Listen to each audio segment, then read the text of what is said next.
자, 문제 3-2번 보도록 하겠습니다. 다음은 주식회사 현대기업의 2019년 제2기 부가가치세 확정신고 기간에 대한 관련 자료다. 이를 반영하여 2019년 제2기 확정신고 기간분 대손세 공제신고서를 작성하고 부가가치세 신고서를 작성하시어 부가세 신고서, 대손세 공제신고서 이외의 부속서류 작성은 생략하고 기존에 입력된 자료는 무시할 것입니다. 불러오기 하지 말란 뜻이에요. 결론은. 그러니까 기존 자료 입력되는 거를 무시하라는 뜻은 그냥 불러오지 말란 뜻이에요. 말 그대로. 일단은 이 문제에서 요청한 사항은 대손세 공제 신고서하고 부가세 신고서예요. 그렇기 때문에 대손세 공제 신고서부터 먼저 하겠습니다. 자, 대손세 공제 신고서는 2기 확정이기 때문에 10월에서 12월 달입니다. 자, 여기에 보시면은 5번에 해당하는 부분이에요. 5번. 그 다음 대손세 공제는 첫 번째는 뭐냐면은 확정신고시만 신고합니다. 확정신고시입니다. 확정신고시. 잠시만요. 글씨가 너무 작기 때문에 확정신고시라고 적겠습니다. 자, 확정신고시입니다. 확정신고시이고요. 두 번째는 이제 5년 이내에 공급 했는 경우,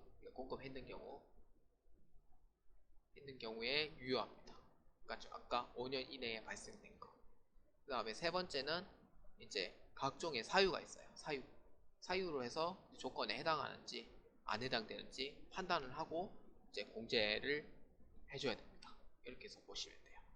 조회 기간은 10에서 12월, 그러니까 즉 아까 얘기했던 시제 확정신고만 해당이 된다고 했었어요. 확정신고만 해당이 되고 대손 확정일 입력하면 되고 대손 금액은 무조건 공급 대가로 입력해줘야 돼요. 공급 대가, 그러니까 즉 공급 가액 플러스 세액, 공급 가액 플러스 세액으로 입력해주고 그 다음에 대손세액은 이제 아까 공제율이 얼마냐면은 110분의 100이기 때문에 세액이 이렇게 나오게 돼요. 그렇게 해서 보시면 되겠습니다. 자, 그러면은 하나하나씩 보도록 할게요. 자, 대손 확정일이 지금 5번에 대한 부분입니다. 5번. 아래의 대손 확정은 제하 용역의 공급일로부터 5년 이내에 발생된 것이다. 주식회사 세무에 대한 외상 매출금으로서 2019년 10월 5일 소멸시효 완성분입니다. 2019년 10월 5일에 소멸시효 완성이 됐어요. 얼마? 4,400만원. 공급 대가로 입력한다 했습니다. 부가세 포함해서. 그러면은 400만원이 나오고요. 주식회사 세무입니다. 사유는 뭐냐면은 소멸시효 완성입니다. 그 다음에 이제 다음 주식회사 회계에 대한 받으러입니다. 부가세 포함입니다. 그래서 2019년 2월 6일 부도가 발생했어요. 부도인 경우에는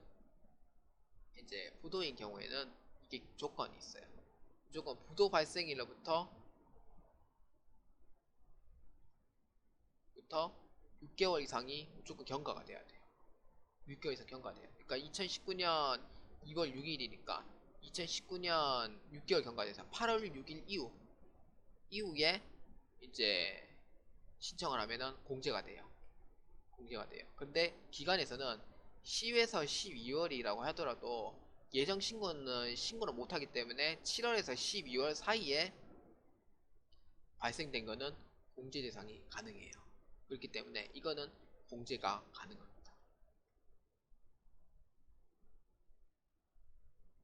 날짜는 언제냐면은 2019년 8월 7일입니다. 그러니까 즉 8월 6일부터 가능하긴 한데 8월 6일이 딱 6개월이 돼요. 그래서 그 하루를 더 지난 8월 7일로 입력을 하는 겁니다. 얼마? 5,500만원.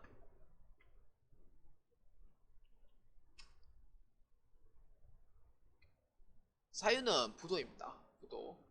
여기 주식회사 회계라고 치면은 안 나와요. 성명 자체가. 그래서 여기서 검색을 해서 나오게 합니다.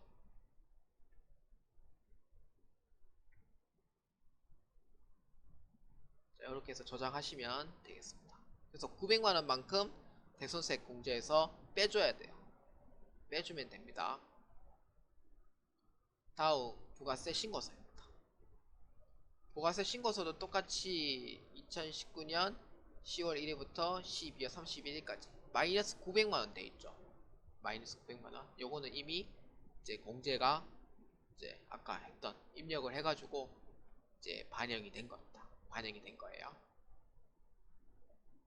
자, 저는 같은 경우에는 부가세 신고서 하나하나씩 다 얘기를 해주는 편이기 때문에 매 회차 얘기를 합니다. 그래서 얘기를 하겠습니다. 자, 1번에서 9번까지 이렇게 돼 있어요. 자, 1번은 어떤 경우냐면은, 자, 1번은 세금계산서 발급분. 세금계산 발급분은 메인 매출 전표의 과세 매출에 해당합니다. 과세 매출에 해당하는 난이 1번 난에 해당이 돼요. 1번 난이. 그 다음에 2번.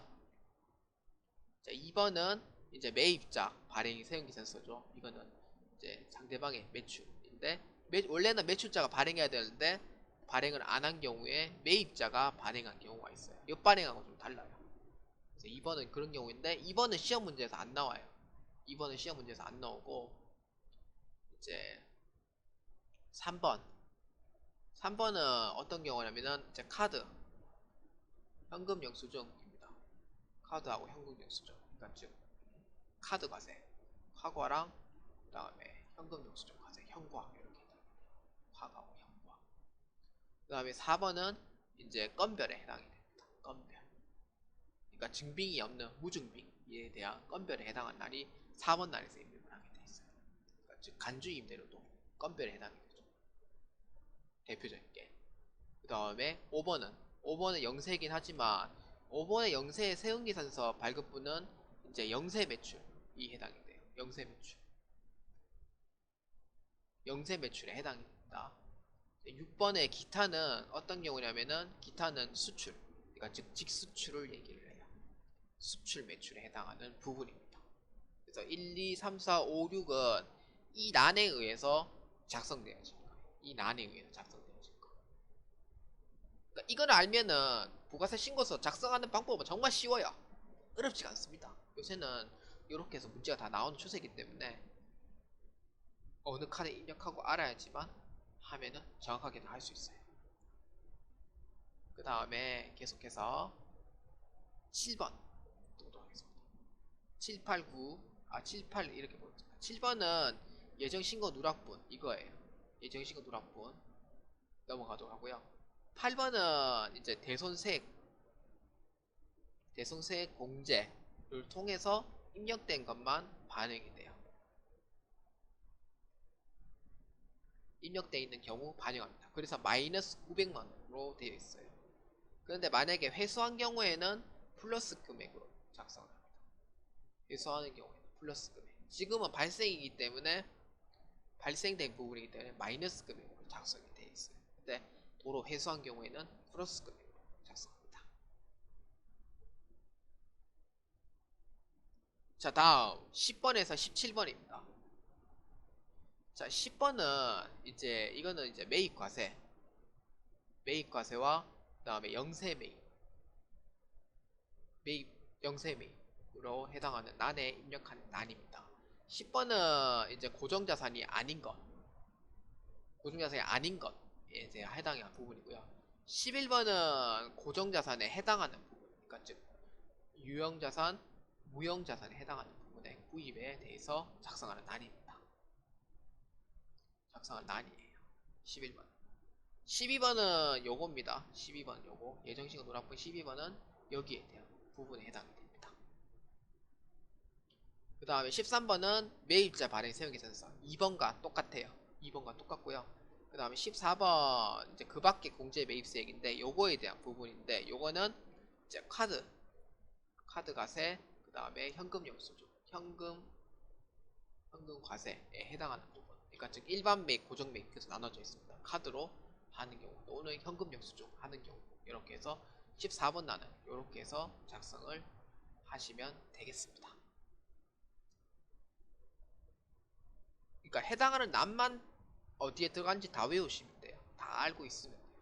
그 다음에 16번 16번은 공제받지 못할 매입세액이에요.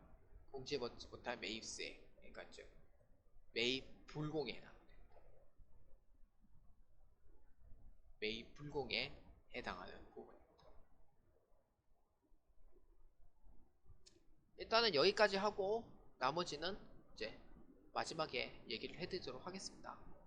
자, 1번 세금계산서 과세매출액이라고 되어 있어요. 이거는 과세매출이죠. 그래서 1번란에 작성합니다. 그 다음에 2번 신용카드 과세매출액 3,300만원 부가세 포함이에요.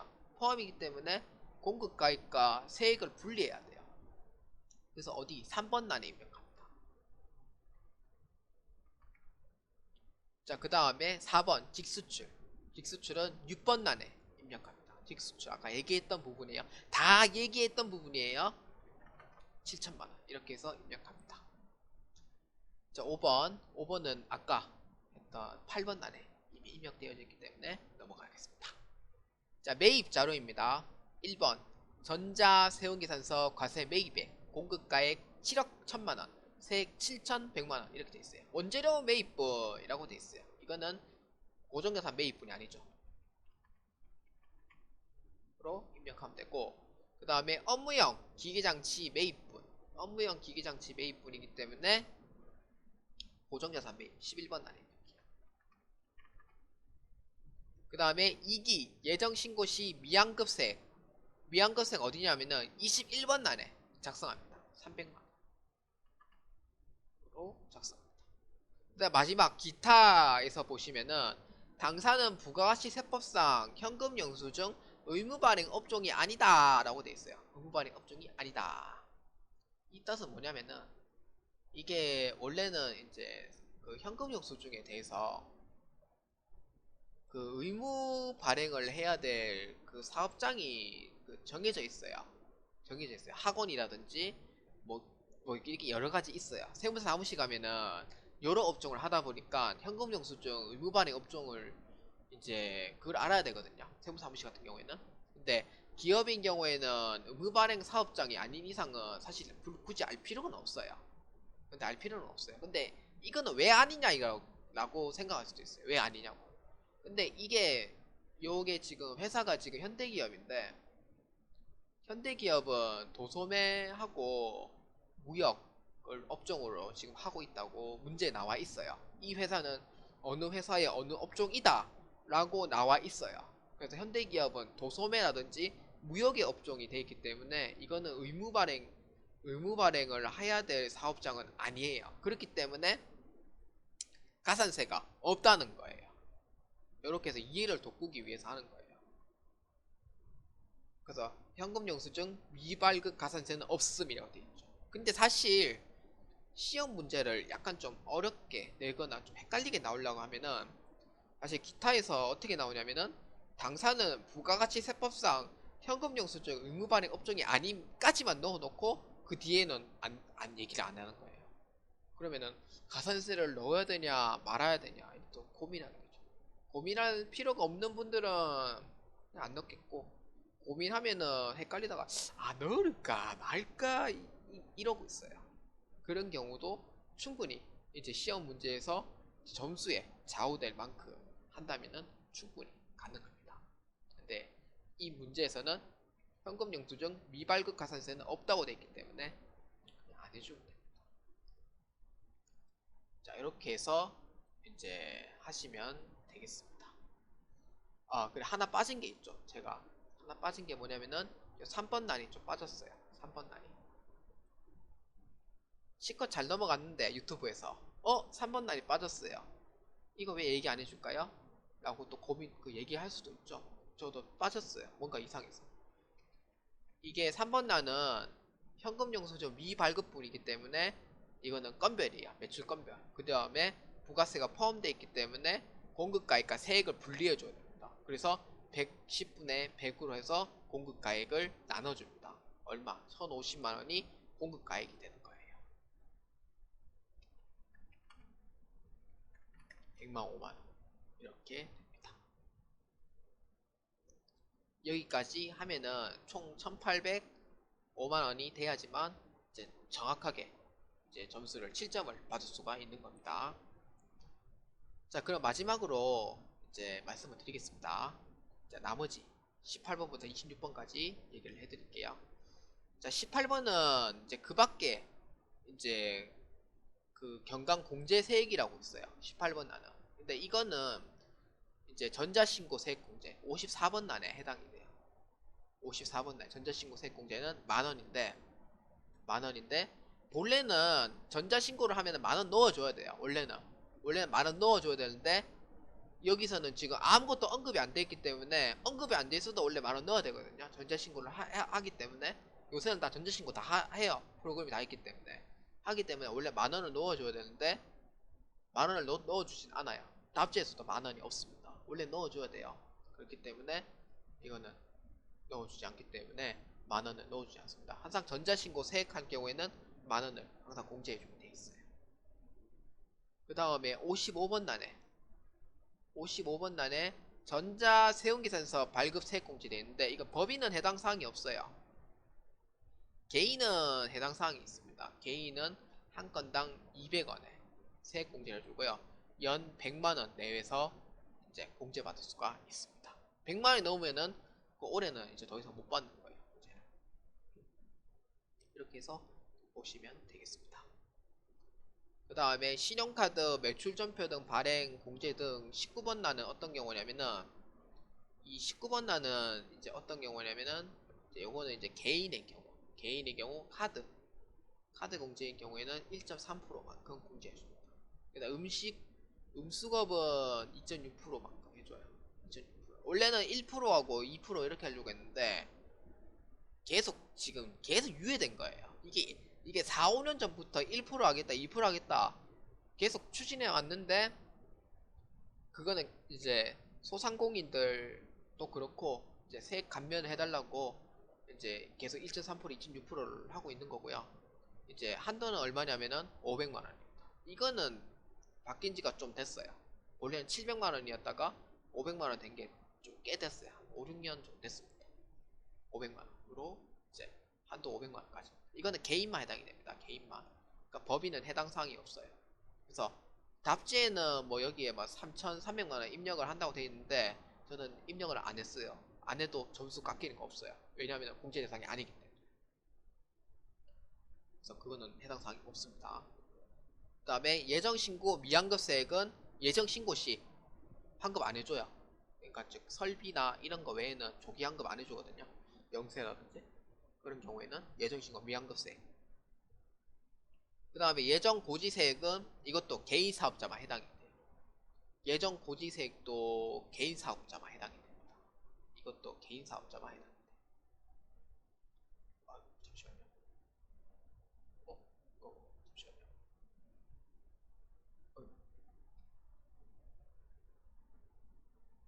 아유, 안되겠네요.